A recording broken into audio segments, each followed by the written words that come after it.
nesse instante para abrir a sua Bíblia no livro de Crônicas, 2 Crônicas, capítulo 7. Nós vamos ler alguns versículos a partir do versículo 11 de 2 Crônicas. Se você não tem uma Bíblia, não tem como acompanhar numa Bíblia, mas escute a leitura da Santa Palavra de Deus, 2 Crônicas, capítulo 7, versículo 11, que diz: Assim Salomão acabou a casa do Senhor e a casa do rei. Tudo quanto Salomão intentou fazer na casa do Senhor, na sua casa prosperamente o efetuou. De noite apareceu o Senhor a Salomão e lhe disse: Ouvi a tua oração e escolhi para mim este lugar para a casa de sacrifício. Se eu cerrar os céus de modo que não haja chuva, ou se ordenar aos gafanhotos que consumam a terra, ou se enviar a peste entre o meu povo, e se o meu povo que se chama pelo meu nome se humilhar e orar e me buscar e se converter dos seus maus caminhos, então eu ouvirei dos céus, perdoarei os seus pecados e sararei a sua terra. Estarão abertos os meus olhos e atentos os meus ouvidos à oração que se fizer neste lugar. Porque escolhi e santifiquei esta casa para que nela esteja o meu nome perpetuamente. E nela estarão fixos os meus olhos e o meu coração todos os dias. Quanto a ti, se andares diante de mim, como andou Davi teu pai, e fizeres segundo tudo o que te ordenei, e guardares os meus mandamentos e os meus juízos, também confirmarei o trono do teu reino, segundo a aliança que fiz com Davi, teu pai, dizendo: não te faltará sucessor que domine em Israel. Porém, se vós vos desviardes e deixardes os meus estatutos e os meus mandamentos, que vos prescrevi, e fordes e servirdes a outros deuses e o adorardes, então vos arrancarei da minha terra, que vos dei, e esta casa que santifiquei ao meu nome. Lançarei longe da minha presença, e a tornarei em provérbio e motejo entre todos os povos. Desta casa agora tão exaltada, todo aquele que por ela passar, pasmará e dirá: por que procedeu o Senhor assim para com esta terra e esta casa? Responder-se-lhe-á: porque deixaram o Senhor, o Deus de seus pais, que os tirou da terra do Egito, e se apegaram a outros deuses, e os adoraram e os serviram. Por isso trouxe sobre eles todo esse mal. Eu queria compartilhar com você nesta manhã, meu querido e querida, sobre as verdades do relacionamento de Deus com o seu povo na história da redenção. Nós temos aqui o registro sagrado, esse registro que conta a história do segundo rei, ou melhor dizendo, o terceiro rei de Israel, o rei Salomão, que sucedeu o seu pai, Davi, que foi um homem segundo o coração de Deus e que intentou fazer uma casa para o Senhor, Deus. Deus disse para Davi que ele não habitava em casas feitas por mãos humanas, mas ele habitava, o que poderia contê-lo? Porque os céus dos céus não tinham como contê-lo, porque Deus é infinito, não caberia em lugar nenhum do espaço. Mas Davi tinha um desejo de ter um lugar onde o povo de Deus pudesse se reunir, e o nome do Senhor pudesse ser glorificado ali, onde o povo pudesse estar reunido. Embora Deus tivesse respondido dessa forma para Davi, é claro que Deus tinha um propósito, que essa casa fosse construída. E de fato foi depois por seu filho Salomão. E é interessante que essa história, já no início do capítulo 7, quando Salomão já havia apresentado, construído o templo, onde o povo estava oferecendo os seus sacrifícios, o seu culto a Deus, depois de ter concluído e consagrado a casa de Deus, oferecendo os seus sacrifícios, a Bíblia diz que Salomão, havendo acabado de orar, desceu fogo do céu que consumiu o holocausto e os sacrifícios. E o texto diz que a glória do Senhor encheu a casa. Com aquilo, é como se Deus estivesse de fato aprovando tudo que Salomão havia feito, o propósito que Deus tinha para aquela casa, o propósito que Deus tinha para o povo que ia se reunir para aquela casa, e de alguma forma, todo aquele povo que reunia naquela casa tinha um símbolo muito maior, muito excepcional, que se cumpriria no Novo Testamento, na nova aliança. Mas a Bíblia diz que a glória de Deus desceu, encheu aquele lugar, ninguém podia entrar, o povo de Deus não podia entrar, porque o fogo do céu, a glória do Senhor estavam ali, e eles se encurvaram em terra, e adoraram e louvaram ao Senhor, dizendo que o Senhor era bom e misericordioso. Eles estavam conscientes de que o fato deles estarem ali, de fazerem aquilo ali, era demonstração do amor, da graça e da misericórdia de Deus, porque eles não mereciam nada. Foi Deus que os alcançou, foi Deus que os salvou, e agora eles estavam ali para prestar a sua adoração, o seu culto ao Senhor. E depois de toda essa celebração e a manifestação da glória de Deus naquele lugar, o Senhor se revelou a Salomão em sonho. E o Senhor diz que ouviu a oração de Salomão e que escolheu a casa que ele havia construído ao Senhor para o culto do seu povo. E em seguida, Deus revela a Salomão 4 verdades acerca do relacionamento de Deus com o seu povo, e eu queria chamar a sua atenção sobre estas verdades reveladas na Santa Escritura. Primeira verdade e princípio que a gente encontra nesse texto é acerca do que Deus prevê na história do seu povo. Deus prevê na história do seu povo desvios. E aqui eu quero fazer um comentário, antes de comentar acerca do próprio texto. Deus sabe como é o coração humano. Sempre na história do povo de Deus ocorreram desvios. A história de Israel é uma história de altos e baixos, altos e baixos. E a gente percebe que também na história da igreja não é diferente. Nós vemos também uma igreja desde a época apostólica, hoje mais de 2000 anos, que também tem vivido os seus altos e baixos, o que demonstra que o coração humano é propenso ao desvio, até daqueles que foram alcançados pelo Senhor. E mesmo depois de Deus ter recebido a oferta de Salomão, o Senhor vai revelar isso para Salomão. Ele vai dizer aqui, no capítulo 7, no versículo 13, se eu cerrar os céus, de modo que não haja chuva, ou se ordenar os gafanhotos que consumam a terra, ou se enviar a peste entre o meu povo. Aqui já subentende que essa ação de Deus sobre o seu povo implica que o povo havia se desviado do Senhor. E Deus havia de enviar estas coisas como consequência de um povo afastado, de um povo desviado do Senhor. E hoje não é diferente, meus irmãos, minhas amadas, meus queridos e queridas. Deus continua irando muitas vezes com atitudes nossas, com atitudes do povo de um modo geral, porque vê no coração do povo um desvio. Como dissemos, há uma propensão ao desvio. E quando os seres humanos, e especialmente quando a igreja do Senhor incorre em pecado, quando ela fere a santidade de Deus, isso faz com que Deus se ire. E aí, hoje poucas pessoas se ouve falar sobre a ira de Deus. A gente pouco ouve falar sobre a ira de Deus. Geralmente nós ouvimos falar sobre o amor de Deus. É muito bom falar sobre o amor de Deus. É muito bom falar sobre a graça de Deus. É muito bom falar sobre as misericórdias de Deus. Mas nosso Deus também é um Deus de justiça. É um Deus que se ira. E Ele se ira contra as ações que a gente tem muitas vezes, que é contra Ele, que é de pecado contra Ele. Eu queria chamar a atenção de todos sobre isso. Olha, alguns exemplos na Bíblia que mostram que Deus se ira. Inclusive, eu faço aqui um convite para você a ler a Bíblia e ver quantas vezes aparece a palavra ira. Várias vezes.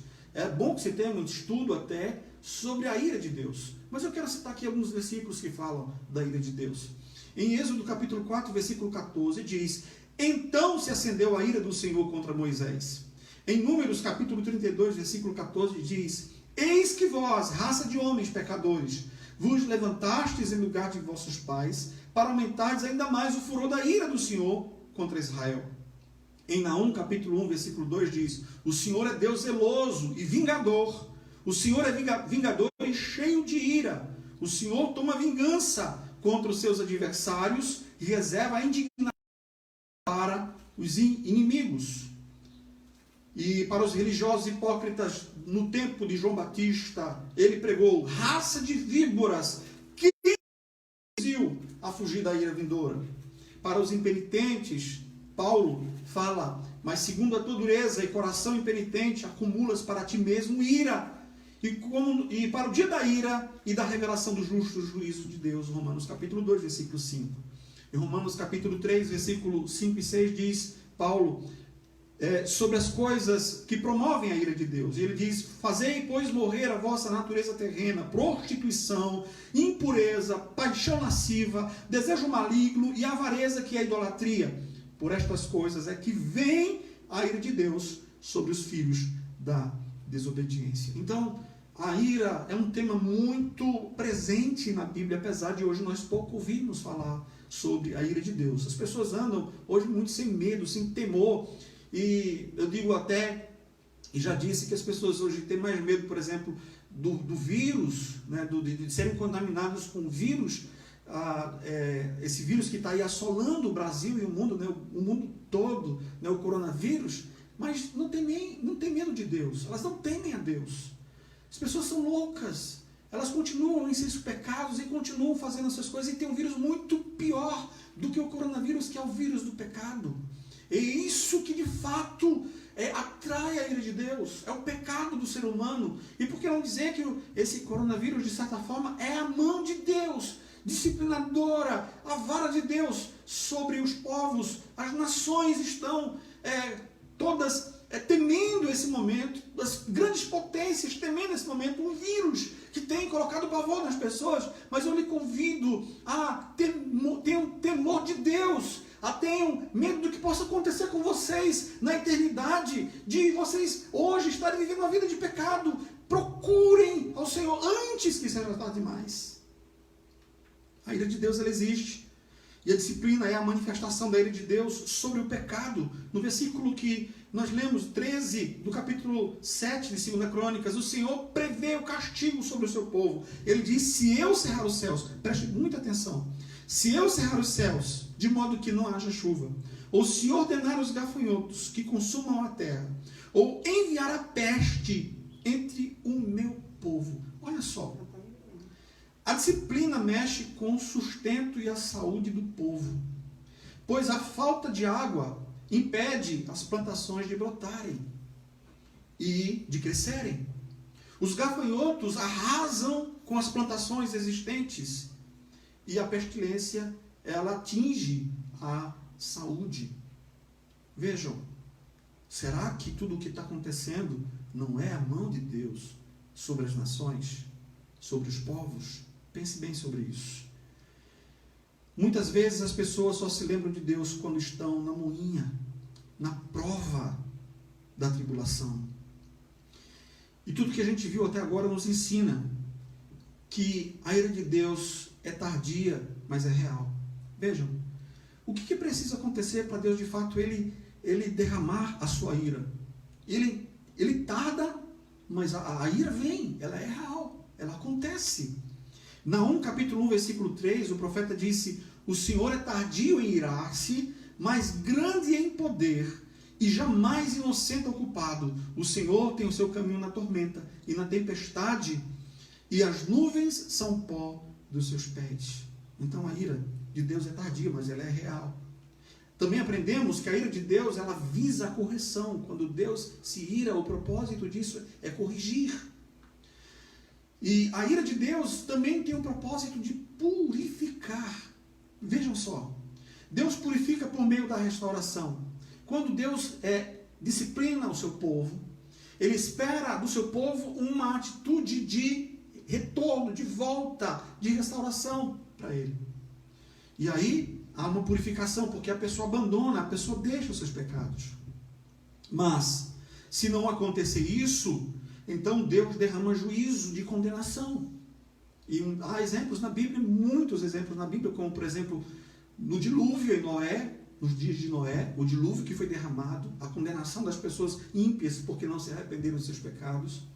O caso de Sodoma e Gomorra, que pessoas ímpias moravam naquelas nações e elas não se arrependeram e elas também foram condenadas por causa dos seus pecados.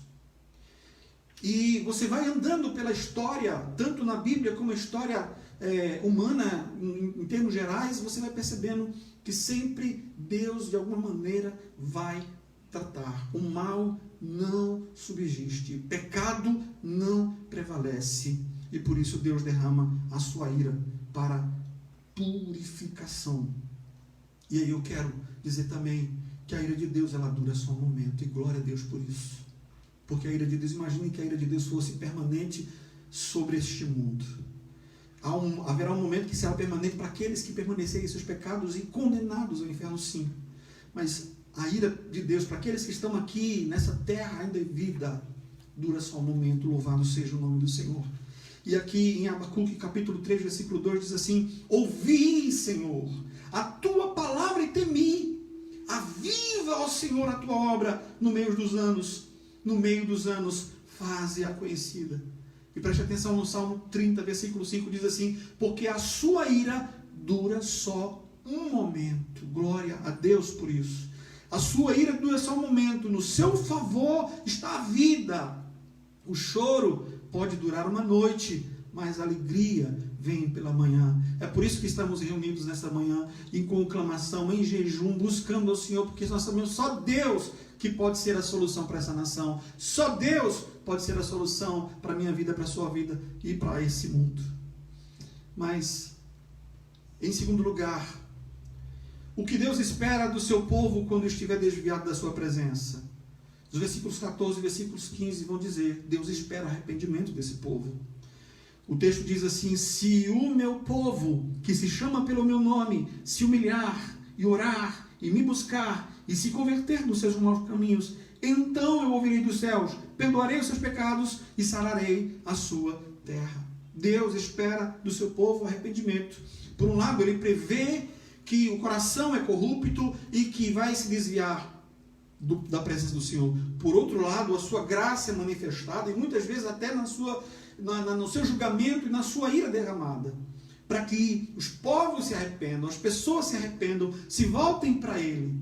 E aí, com arrependimento, essas pessoas elas tenham consciência de quem elas são. O texto diz assim: se o meu povo, de quem você é, de quem nós somos povo de Deus.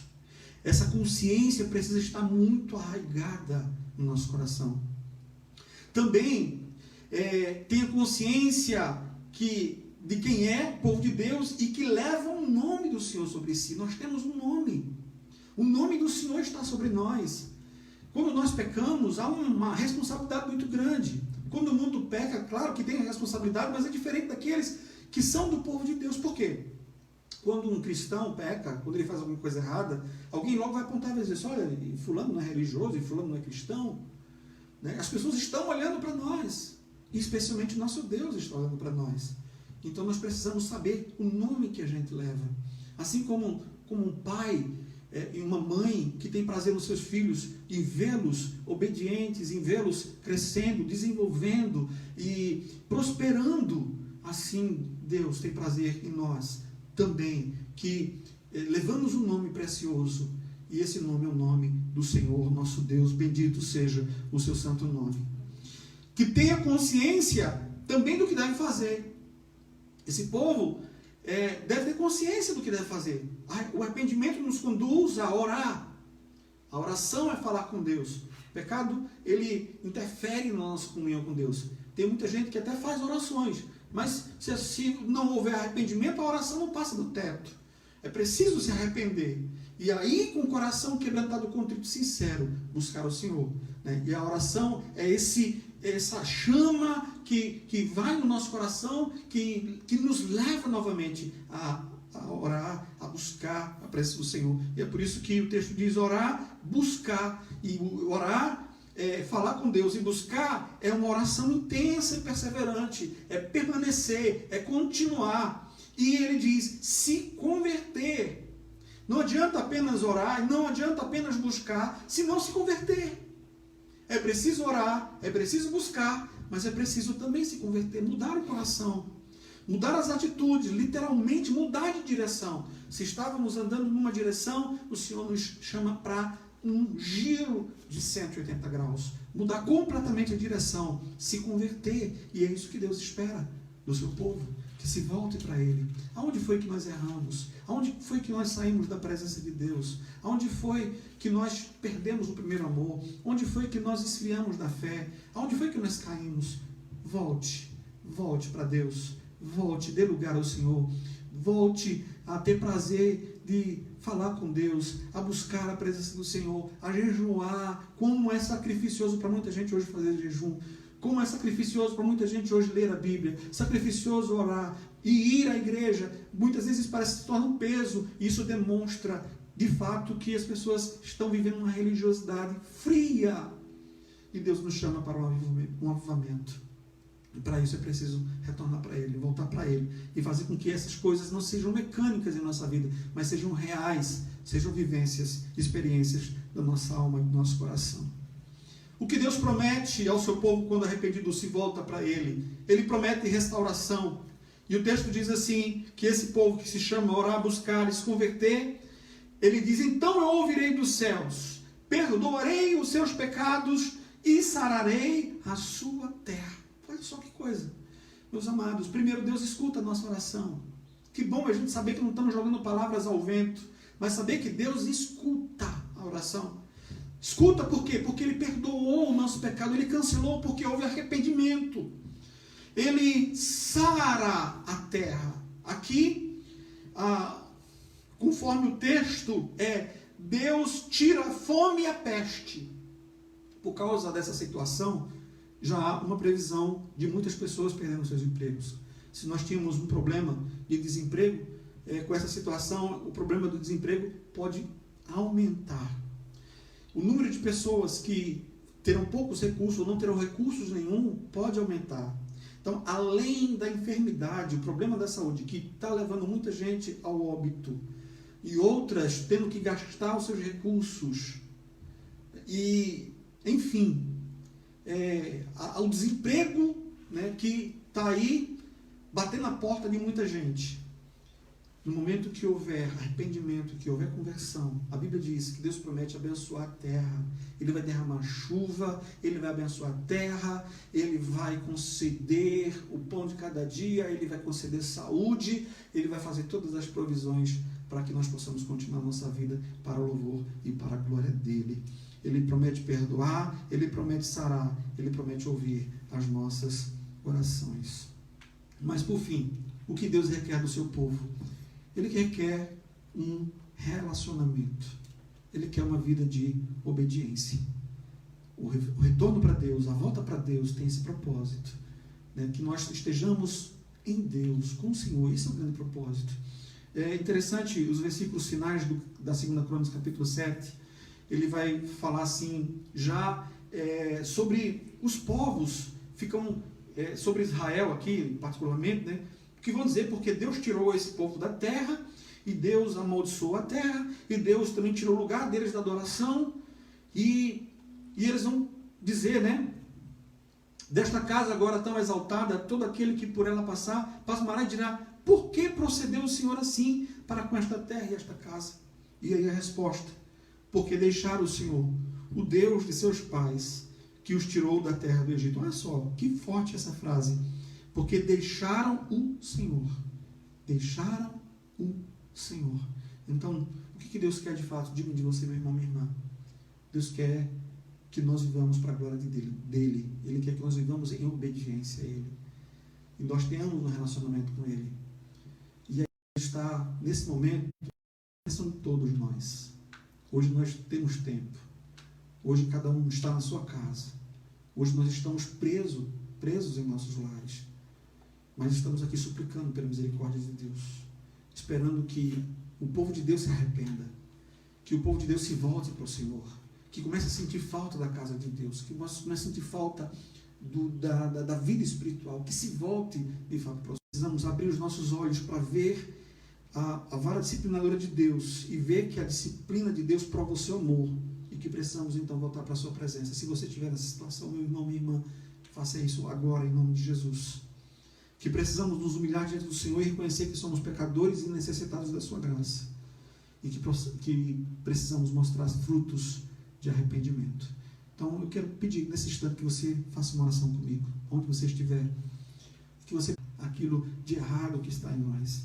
Vem corrigir, Senhor, aqueles pensamentos tortuosos que muitas vezes estão em nós. Pai, toma em tuas mãos nossa vida, toma em tuas mãos nossa família e faz da nossa casa o teu altar, o lugar da tua presença, da tua habitação e da glória do teu nome. E assim como o Senhor encheu a tua casa lá em Israel, quando o templo foi consagrado com a glória do Senhor, assim os nossos lares sejam cheios da glória e da presença do Senhor. Em nome de Jesus, nós invocamos o teu nome e suplicamos a tua presença.